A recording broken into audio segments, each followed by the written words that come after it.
Equities mount recovery as long bonds continue to sell off, duration risk looms large for some asset allocators, and central banks in the land down under show that they're willing to play ball, while Fed Chair Jay Powell follows suit. For all of this and more, I'm joined by Real Vision Managing Editor Ed Harrison, and if we're lucky, we might be joined by Real Vision CEO Raoul Pal. Let's get into it. Ed, welcome.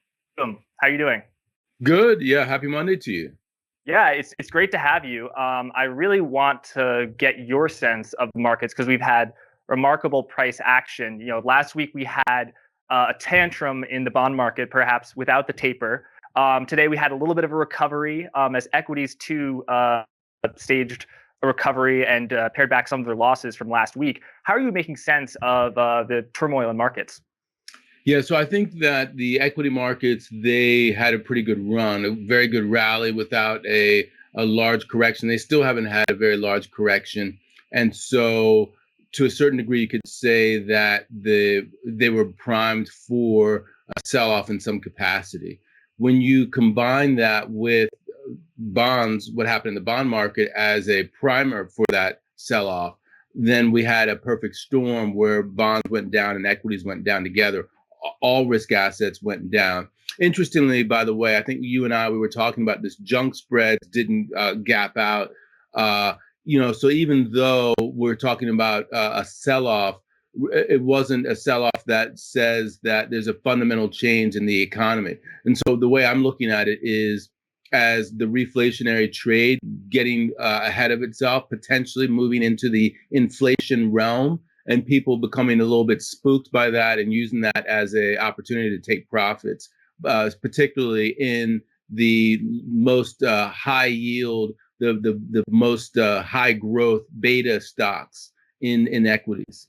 Yeah, Ed, just building on that point, over the past week, we've actually seen bonds sell off more that have a higher credit quality. So it was Treasuries that sold off the most, and then investment grade bonds, and then high yield. And I actually have a chart of their different returns over the past week, and it's been the long bonds specifically that have sold off the most. But actually, Ed, I want to ask you about the different parts of the yield curve, because the long bonds sold off, and the short rates went even lower. I think as there continues to be sort of a cash collateral mismatch. But I want to ask you, Ed, what do you think of that tremendous illiquidity in the middle of the curve, the belly of the curve, where there was $62 billion worth of 7-year bonds that were sold and not enough buyers? What did you make of that action? Is it that they are fearing inflation, or that they think that there's opportunity elsewhere in a market that is about to reopen? Yeah, I mean, it's hard to say what the gist is in terms of what's the overall complexion of many different actors coming to bear. What I can say is that when you start to look, let's say at 5-year rates, 7-year rates, you're already at levels where the market is much more setting the rate than the Fed, in the sense that the Fed really controls the short end of the curve. They control overnight rates. And if they tell you that they're not going to raise rates over the next year, you can be pretty sure that that's going to happen. So, you can go out to 2 years and it's pretty much the Fed's forward guidance tells you pretty much everything you need to know.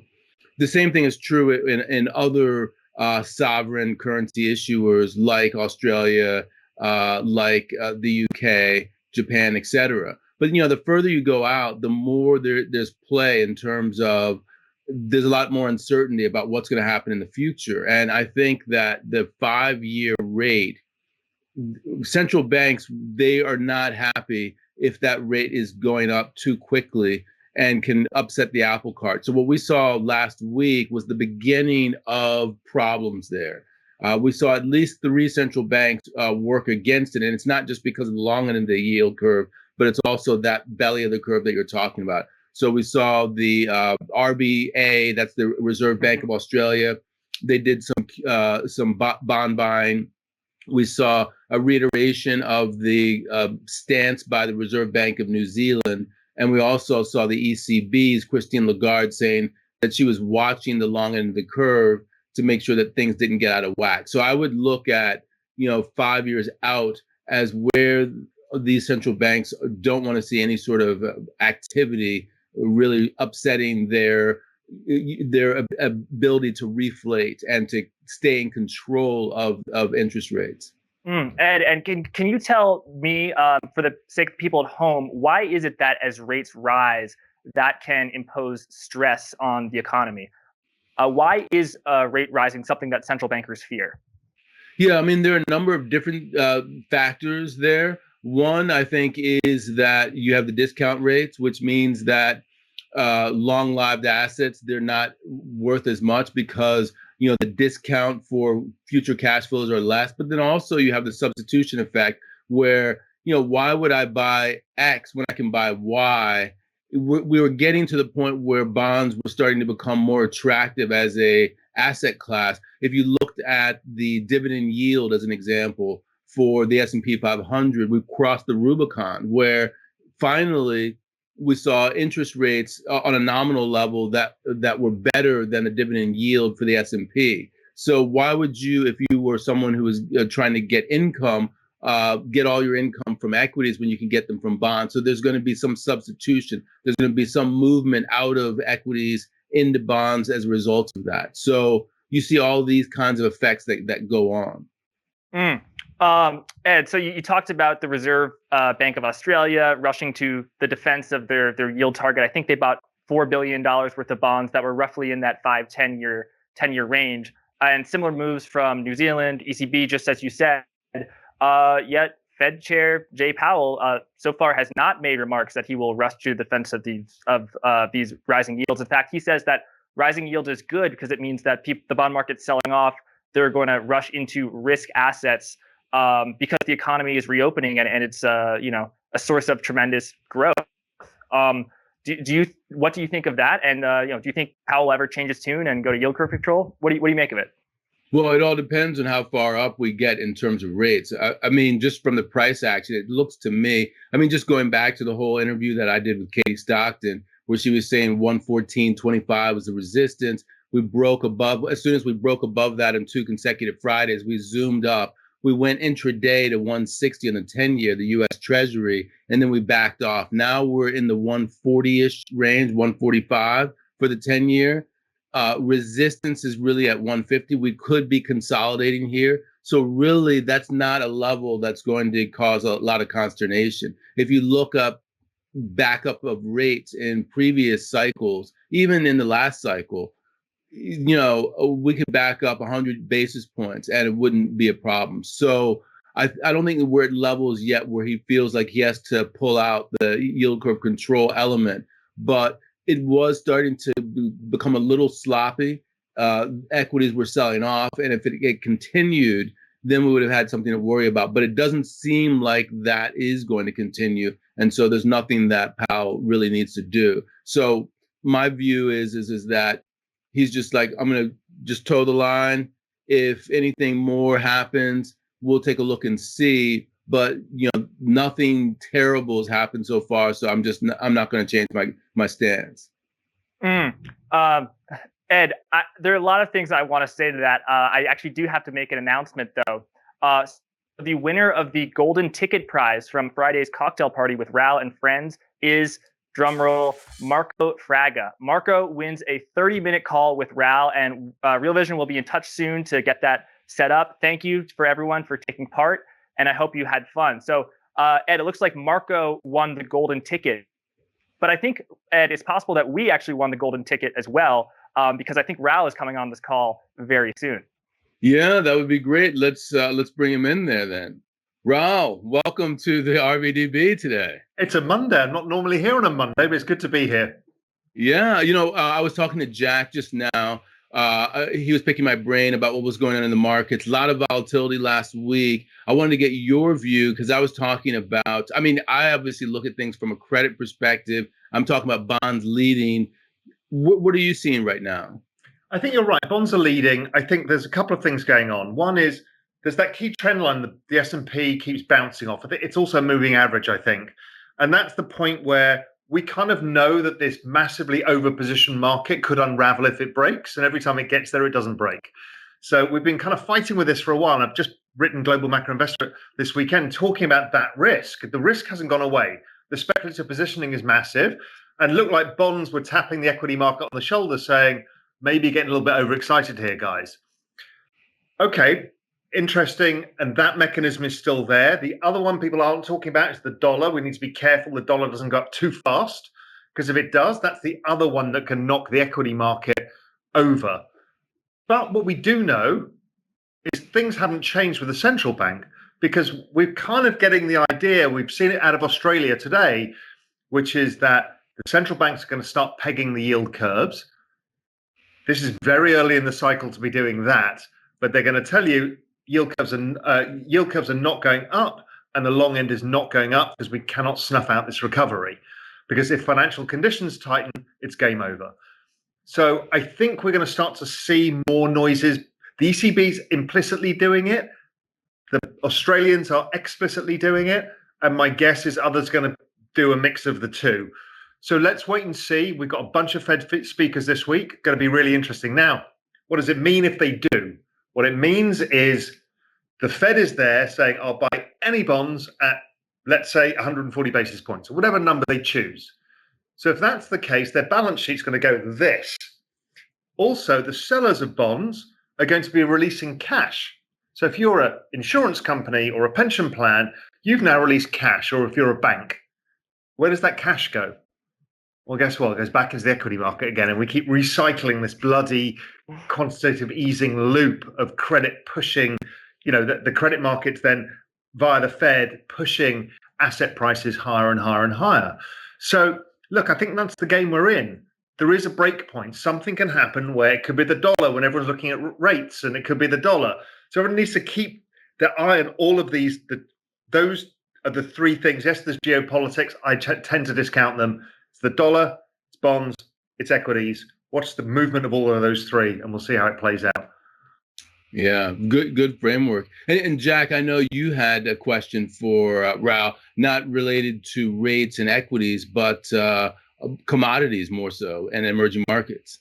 Definitely. Well, thanks, Raoul, for indulging us for talking about the intraday moves in the bonds. But I know, that's not always something that you're following closely. You tend to have a longer time horizon. And I think someone else who has a very long time horizon is Jim Rogers. And you had an interview with him, which I learned a lot from. So I'd love it if, Raoul, you could share some of the key learnings that you had in that interview, whether it's on gold, silver, 1987. There's just so much there. There was. And Jim always has a lot of experience, a lot of history, and he's a great communicator. So it's always a pleasure to catch up with him. Jim, what I wanted to really pick Jim's mind on is the risks of markets. Now, as we know, Jim has been for a long time somebody who's bearish on developed markets. So I wanted to see his narrative on that. And that narrative is still there. He's not a big fan of it. Now, that bet overall has not been a bet that's played off well, because developed markets have so outperformed. That doesn't mean you can't make money in emerging markets. And, Jim and I talked a lot about India, China, which everybody's underweight. And because of the previous government in the United States, the rhetoric was ratcheted up to 11. So that kept a lot of investors away. So Jim's kind of saying, well, nobody's really invested. Everyone's underinvested. We're seeing just the MSCI bond flows alone into China causing the currency to rise. So is there a potential that happens? Yeah, I think Jim's probably right. He's also looking at Russia. And Russia's very interesting because it's a market that many people I know, many macro guys like. Because when the cycle turns and the commodity markets do well and the dollar is not as strong, Russia does extremely well. Now, Russia's mainly de-dollarized right now, which is interesting in itself. But if commodities go up, and Russia basically owns more commodities than the rest of the world put together. I mean, that's the magnitude of what Russia owns. So it does well. And so I think Jim's right to start looking at that. Now, the question is whether Jim's right about commodities. They've obviously been going up, so that's great. Where are we in the commodity cycle? Are we in a super cycle? Is this just a supply disruption part of the cycle? Where is the demand going to come from? That's not clear to me yet. It's not clear to me until we see what these monetary fiscal stimulus blends end up being, the big ESG green deals. That's what's going to give us that inkling. Is that copper heavy or is that going to be lithium heavy. I don't know what commodities to invest in right now. So I know commodities are going up. Could they be part of a super cycle? I look at the 10-year rate of change, and they bottomed out, or they always bottom out. I think it'll come in fits and starts, I think is the point. But Jim is, very interested there. I even asked him about Bitcoin, and he kind of warms to it, but he's like, he still understands gold. Well, Raoul, you can be very convincing. So I think if anyone could try and get Jim Rogers into Bitcoin, it could be you. We actually had, what's his name? Kevin O'Leary, a fellow Shark Tank. He's recently talked to Mark Cuban. He actually allegedly has 3% of his portfolio in Bitcoin, which he had previously, spoken with great... Jeff Gunlack. Last time I caught up with Jeff. Oh, wow. Jeffrey Gunlack. Jeffrey was like, no, I kind of comfortable with gold. Next minute, he's tweeting about Bitcoin. We've just seen Dan Loeb today tweeting about Bitcoin as well. Citibank writing like 138-page research on it. Fascinating world, right? It's moving faster than any of us can catch up with. And meanwhile, Bitcoin, has been correcting, as everybody's aware, and I know a lot of people are invested. You need to expect 30 to 40% corrections. We had one of those. It's still a bit mild. Maybe there's more to come on the downside, but these are normal. And today's a very strong day for crypto.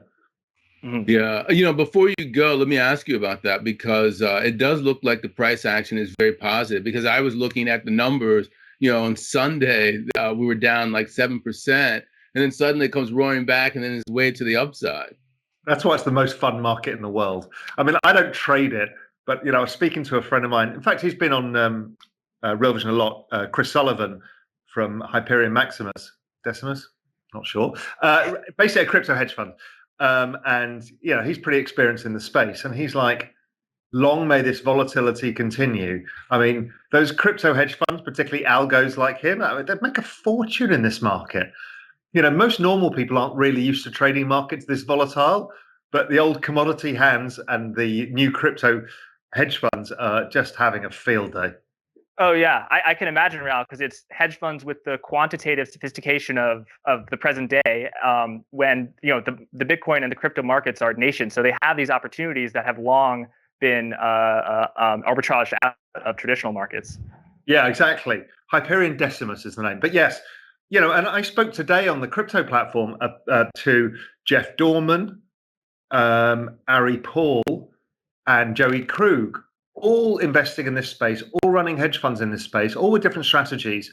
The sheer alpha in the space I've never seen in my entire career. It's not even the alpha of the glory days of the 80s in hedge funds when George Soros was making 30, 40, 50% a year. These guys are knocking the ball out of the park with 200, 300% a year returns. It's amazing. Now, those returns won't be stable. They will have, large downdrafts as well, but the alpha in the space is just sucking everybody in. Because meanwhile, bond yields are pegged, currencies are basically pegged. Where do you make money? Good point. The death of macro, as I call that. Wow. Raoul, there's one more moment from your interview with Jim, which is where, you talked to Felix Zulauf about 1987. He was thought that there are a lot of parallels to the present day. You asked that of Jim Rogers, and he had a very funny answer. He actually said, oh, yeah, I was short the market prior to 1987, and Black Monday was on my birthday. That was one of my all-time favorite Real Vision moments. Yeah, I didn't realize that. I hadn't heard that story before. But yes, look, there are a lot of 1987 parallels. Felix's point was, I was explaining, and I've explained to people, there's a risk right now because of the setup. Again, it's just bounced off that risk thing. Maybe the risk stops. Maybe the Fed stopped the yield curve rising. That will reduce the risk again. Felix's view is it's probably coming later in the year. And that would not be an economic event. It's just a markets event, just because everybody is positioned so one way. So you need to be careful of it. But for me, I'm just using that as an opportunity to say, how can I get long emerging markets? How can I buy the things that I really want to buy? How can I get hold of Reliance Industries in India that keeps going up in a straight line, or stuff like that? When can I feel comfortable? Maybe this will bring it. We'll have to wait and see. Yeah, Raoul, always great getting your thoughts. I know you've been a regular contributor to the daily briefing on Friday. Hopefully, perhaps this could be a new trend of 5-10 minute appearance by the Real Vision CEO on the daily briefing on one of the weekdays? I'm always happy. Obviously, I'm here to support Real Vision. I do what you need. Thanks, Real Excellent. I Vision. like that. All Thanks so right. much, Al. Thanks, guys. Talk to you. Ed and I are going to geek out on bonds now. Talk soon. Wow. Great to have Raoul, right? Yeah, 100%. And I think it was interesting when he was talking about Felix Zulauf. That was the last comment that he made. I was thinking about that. What I'm thinking about is how cycles in the market or downdrafts dovetail or don't with recessions. And it sounds like a lot of people are positioned on one side. If you think 1987 or a big downdraft, doesn't necessarily mean that the economy has to tank, or that it's because the economy is about to tank. It just means that this is a massive selling. It'll be interesting to see how that works out. Absolutely. You don't need the economy to tank for the market to tank. And likewise, you don't need the market to tank for the economy to tank. I think this is somewhat of a gilded recession that we've had over the past year, where the quarter over quarter growth is apocalyptic. Maybe I'm being a little dramatic, but the market keeps on chugging along. Ed, I want to ask you about duration, because I know this is something, you're a bond guy. You've had your eye on this for a long time. David Rosenberg's talked about this. Basically, when yields were so low, bond market managers went out further on the risk curve, but they also went out further on the yield curve in terms of just duration. So they were buying, Apple bonds that matured in 2061. And the ultimate example of that is the 100-year bond from Austria. How are you thinking about how duration has impacted these asset classes? And I'm thinking of treasuries, but also investment grade and high yield. Yeah, it is interesting. I think it's about reinvestment risk to a certain degree. A lot of people, they talk about, how could you invest in Argentina for 100 years? That's ridiculous. They're going to default. But when you look at where the cash flows are coming, so much of the cash flow is coming from the coupons in the beginning, that really duration wise, it may not be as terrible as you think. You're not really investing for 100 years. So what do I think right now? I'm thinking about the correlation between equities and bonds, in terms of, if we reach the end of the cycle and then we start to rise again, what does that mean for equities? I think that if you look at 30-year strips, they've outperformed the equity markets over this entire bull market cycle. So if you take that and you look at it from the other side, you see rates going up. I still feel as if that's going to be a headwind for equities. So to the degree that we're near the bottom of the cycle and we start to rise, that's going to keep your return somewhat capped over the next 5, 7, 10 years. That's how I'm thinking about it. That's interesting. What you said about the duration and reinvestment risk, that makes me think about the duration that is different across the fixed income spectrum. So I think the average duration of the U.S. investment grade market is about 7-8 years, whereas for high yield, it's only 5.5. So the high yield market is obviously has greater credit risk, but it has less interest rate risk. And of course, the ultimate interest rate risk is those 30-year bonds. And that's why I think I talked about this on Friday, was that LQD, the ETF of investment grade credit, now has a short interest that is almost up to 20%. So I'm hearing what Raoul is talking about, how there's a record. The market maker, the speculative positions are record short bonds, short treasury bonds. Now I'm looking at, wow, they're shorting investment grade bonds too, because it's not just credit risk that they're thinking about. They're thinking about interest rate risk too. But Ed, you mentioned something, which is the correlation between equities and the treasury market. And I think, if you're a casual observer of the market and you'll see the stocks are up, that generally means that and then you check the bonds, you'll generally see that bonds sold off. Likewise, the stock market, it collapsed today. Oh, bond yields fell as well, meaning the bonds rallied. So they have their inversely correlated typically. But what we saw last week was that the long bonds sold off, and then the belly of the curve, the carnage there was extreme, as you know. But then the money, it didn't flow into stocks. It just stayed on the sidelines, and the stocks, they declined too. So what do you make of the fact that stocks and bonds sold off last week? Is that significant, or am I just seeing things? I'm looking at it in terms of flow versus fundamentals, in that maybe over a shorter period of time, there's a flow effect where you're redistributing your money, you're reallocating your assets. But if you think about why equities went up over the duration of the cratering of yields over this past cycle, it seems like equities are going up in line with bonds. Bond prices are going up, bond yields are going down, so equity prices are going up as well. So I think that from a fundamental perspective, the opposite is true. That's why there's the headwind. So I think that from a fundamental perspective, the action that we saw, because it was very compressed in time, is exactly what happens over a longer period of time. So we saw what is the fundamental action in a compressed period of time because things were zooming up. But over the longer period of time, if you get from 0.5% and you go up to 3.5% on the long bond, that's going to compress your potential returns in your equity portfolio because your duration is a problem. Right. And I just want to quickly correct myself. I said that the average duration for U.S. high yield was 5.5 years. It's actually 3.5 years. I misread that on my note. But Ed, as we close, what can you succinctly describe your framework for what you think is going to happen? Because last week we had that bloodbath in the belly of the curve, that 7-year, the 5 to 10 range. I think next week it's 10-year bonds that are on sale. That's March 10th, and March 11th, the 30s are going on sale. We're having a lot of supply coming to the market. Do you think that the marginal buyer is going to be there? Yeah, I think that this we have a test of this 150 level. I really do now believe that the 150 level is a point of resistance, and that it's getting over that hump for the 10-year at 150 that is going to galvanize the market to move higher. We fell below that. We're still below that right now as we're taping this.